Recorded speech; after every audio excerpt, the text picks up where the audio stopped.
মনোনয়নে উৎসবের আমেজ। দুর্গাপুরে তৃণমূলের বর্ণাঢ্য শোভাযাত্রা।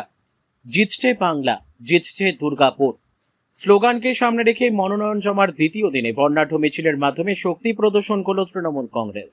বৃহস্পতিবার দুর্গাপুরের চতুরঙ্গ ময়দান থেকে শুরু হওয়া বিশাল মিছিল শহরের বিভিন্ন রাস্তা পরিক্রমা করে দুর্গাপুর মহকুমা শাসকের দপ্তরে পৌঁছায়, যেখানে মনোনয়নপত্র জমা দেন দুর্গাপুর পূর্বের প্রার্থী প্রদীপ মজুমদার এবং পশ্চিমের প্রার্থী কবি দত্ত।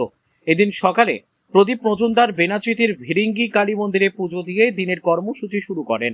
সেখানে বিজেপি প্রার্থী লক্ষণ ঘড়ুইয়ের সঙ্গে সৌজন্য বিনিময়ের দৃশ্যও দেখা যায়, যা রাজনৈতিক শালীনতার একটি বার্তা দেয়।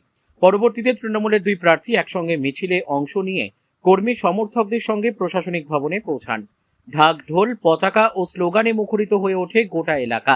প্রদীপ মজুমদার বলেন, মানুষ সব বোঝে, মানুষ আমাদের সঙ্গে আছে, আমরা বিপুল ভোটে জিতব। জনসমর্থনের এই প্রদর্শনেই আত্মবিশ্বাসী তৃণমূল, এমনটাই মনে করছেন ওয়াকিবহাল মহলের একাংশ।